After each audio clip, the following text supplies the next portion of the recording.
Okay, we are continuing on from the last video in which the Romans came to the aid of a group called the Mamertines, and together through several minor skirmishes they defeated Syracuse and also Carthage. And so the first campaign was very successful for the Romans. They basically wanted to stop Carthage from overrunning all of Sicily, and they certainly accomplished that goal. Now, one interesting thing to note about the Mamertines is they pretty much disappear from history after this event. You don't really hear much from them anymore, and that is very typical in history. If we take a look at the Peloponnesian War, that was started over a place called Epidamnus, and after that you hear very little about Epidamnus. Well, it's the same idea here for the First Punic War. The Mamertines start one of the largest wars in all of antiquity, and after that we hear very little about them. So that is very typical in ancient wars. It's usually these tiny little groups and tiny little places that start these major conflicts. Now, as I mentioned in the previous video, Rome launched an attack against Syracuse and several other cities on the eastern side of Sicily.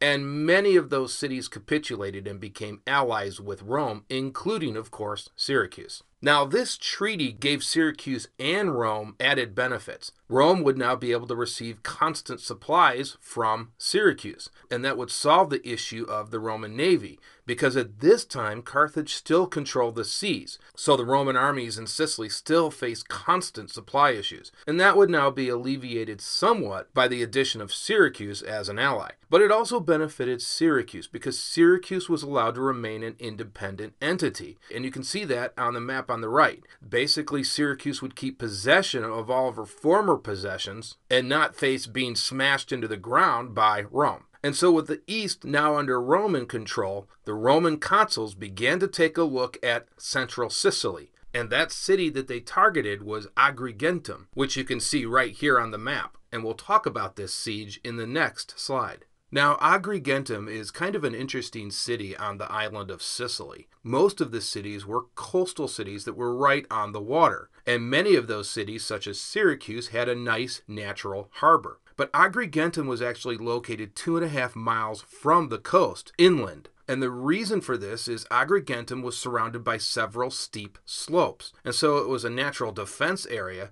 against a would-be invader. Now, this was a very important city that the Romans needed to take because it commanded the main route along the southern coast, and so several routes led through Agrigentum. But the Romans also had another major reason to take the city. The Carthaginians could use this as a staging ground to launch attacks on eastern Sicily, and so the Romans wanted to gain a major foothold in central Sicily by taking Agrigentum. And so, as I said, in 262 BC, 4 Roman legions comprising around 40,000 soldiers laid siege to the city. Now, the garrison at the city was commanded by Hannibal. Now, that is not the Hannibal, of course, from the Second Punic War. So I just wanted to make that point. Now, Polybius indicates that the Romans immediately sent out a portion of their army to forage for supplies. Upon seeing this, Hannibal launched a sneak attack on these foragers and routed them.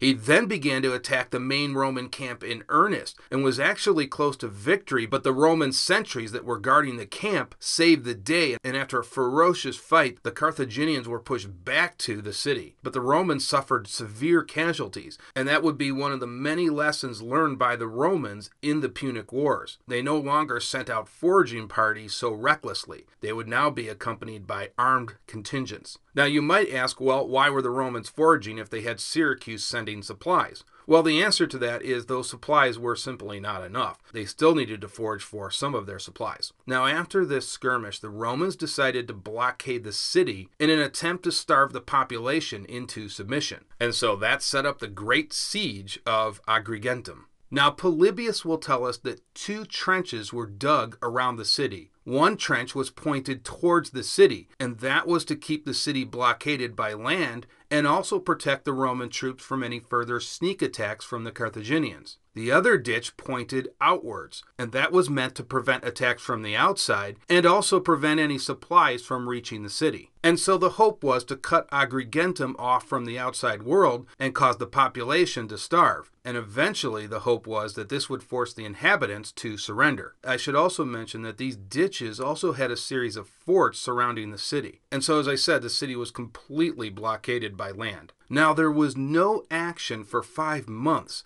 until November of 262 BC, when the city began to run out of supplies. Hannibal knew his time was limited, and so he sent urgent communications to Carthage warning that the city was about to fall. Carthage dispatched a relief force from Africa, which was commanded by Hanno. Diodorus will tell us that there were about 50,000 infantry in this Carthaginian relief force, and perhaps as many as 60 elephants. Now, with his new army, Hanno managed to capture a Roman supply base, and this caused severe shortages for the Roman legions besieging Agrigentum. But even worse, it cut off the Romans from their all-important lines of communication. Now, usually that's a horrible situation when your lines of communication are severed. But the Romans decided to continue on with the siege, even though, as Polybius states, the Romans found themselves in the position of being the besieged. Now, after Hanno captured the supply depot, he moved to within a mile from the Roman camp. Now, with the Roman supply lines cut off from Syracuse,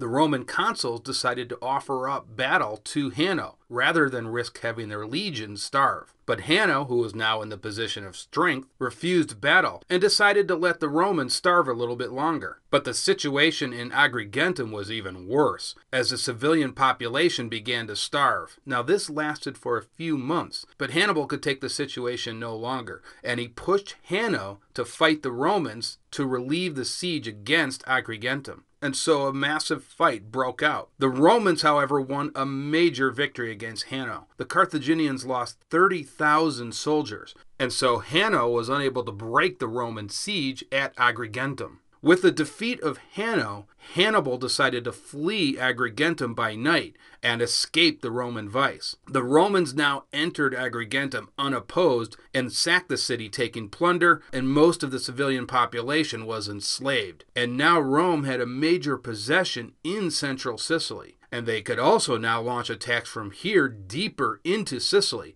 posing a major threat to all of the Carthaginian possessions in Sicily. Now, one note before we move on. Even though the two Roman consuls had secured a major victory at Agrigentum, when they returned to Rome, they were denied a triumph. And even though there was euphoria in Rome over the major victory, it proves that there was a very high standard for Roman consuls.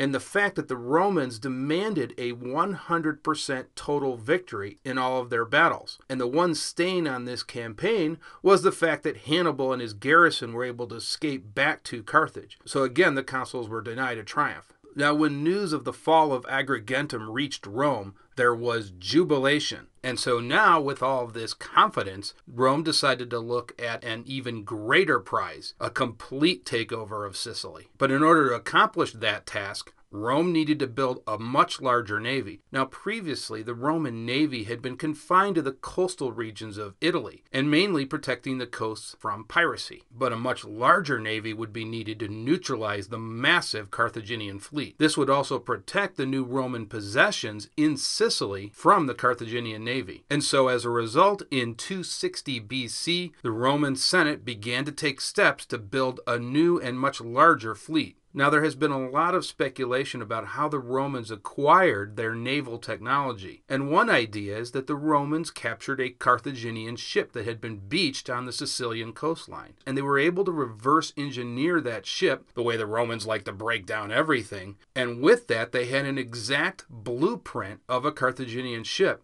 And they took that blueprint and built several hundred more ships. And now they could challenge Carthage at sea. And we will get to that in the next video.